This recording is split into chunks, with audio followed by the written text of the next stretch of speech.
you might find a little odd. Okay? Father, thank you for the chance to be together with these friends this evening.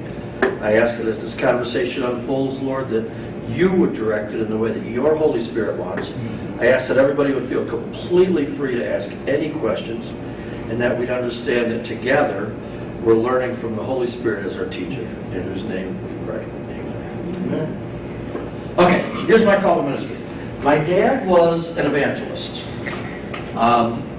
And I didn't really think I was going to be an evangelist, and I haven't by calling. But we lived in a different city every single week because we lived in a trailer. And we'd go to a town, and there'd be posters up, evangelism, revival meetings. And then Dad would preach 7 nights. And then at the end of that time, Sunday night, we'd say goodbye, and we'd get back to the trailer, and we'd drive to the next place. So I had a very odd childhood in that I made friends every week and never saw them again. So that was a little strange. But I didn't know exactly what I wanted to do with my life, and I didn't know really what calling God might have on my life. And so one day it was my second year, it was in the summer of my second year of college. And I was working in a steel factory. I'm from Detroit area, grew up in Detroit. And I was working in a steel factory midnight shift to pay my school bills and keep being able to go to college. And the line broke down. I was working on a line in the factory. The line broke down. They gave us the rest of the night off. Well, I'd just been wrestling for a couple of weeks. God, what do you want me to do with my life? What do you want me to do with my life? And I felt so frustrated because I kept feeling like, I'll do anything you want. If you'll just tell me, I'll do anything you want. But I don't know what it is. So that night, they let us off early. So it's like 1 in the morning. And I'm walking around, and the streets are pretty deserted. And I'm walking the streets near my neighborhood. And I'm just talking to God. And I got more and more frustrated as I'm sitting there talking to God. And I don't know how this whole calling that I'm about to tell you fits into your theology, but Dr. Howell will have to deal with that after I sat down under a street light. The street was Edison and 4th Street, the corner near my house. And I sat under a street light. It was probably 2 in the morning by this time. I'd walked around a bit. And it was very quiet, no cars on the streets. And I leaned back under this tree, and I'm just so frustrated that I'm almost crying. I'm not a crier. I don't cry.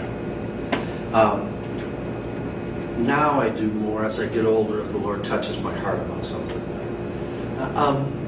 So I'm just frustrated. And I lean back under this tree, and I'm saying to God, not out loud, I'm saying to God, if you would just let me know what you want with my life, I'll do anything, but why can't I know? And I felt very anguished. But all of a sudden this thought popped into my head. It wasn't out loud. But it was so odd. 2 things struck me about it. Number 1, it was a change of subject from what I was thinking.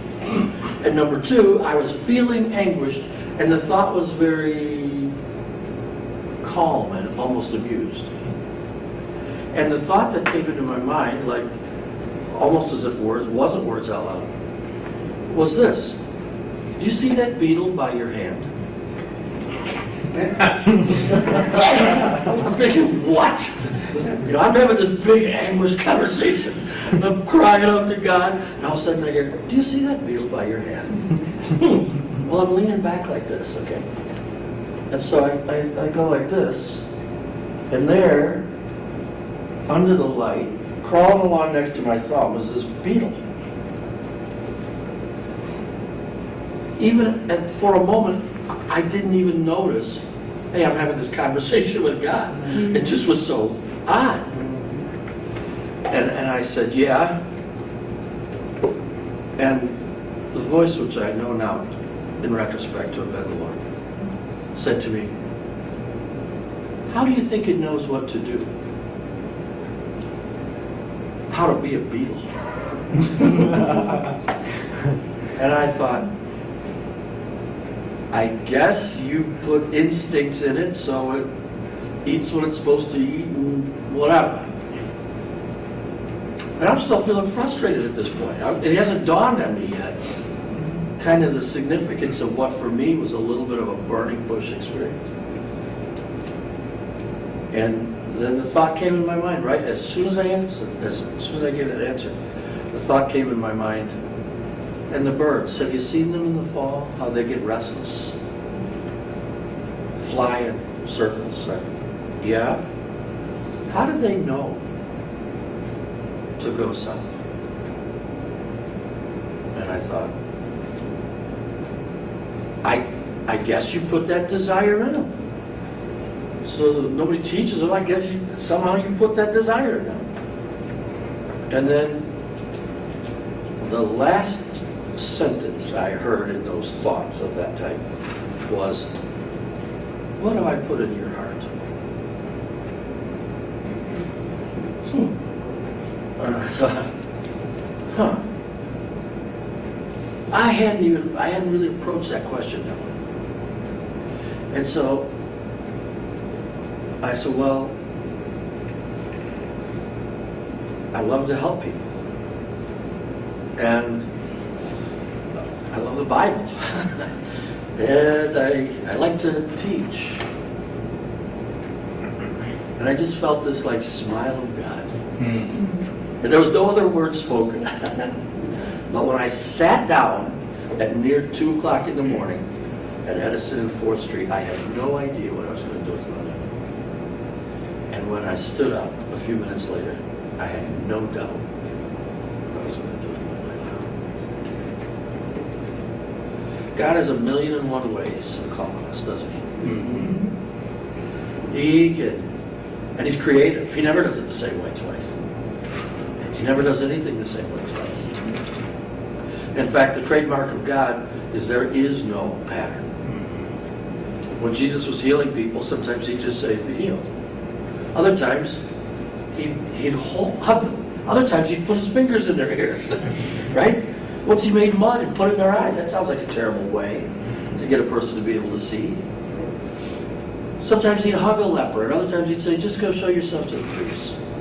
The pattern was there was no pattern because God is creative. He loves to do things in a way that only he gets the glory, that you couldn't have thought of it. In fact, in James it says, if any of you lacks wisdom, let him ask God, who gives generously without finding fault. And then, remember that part?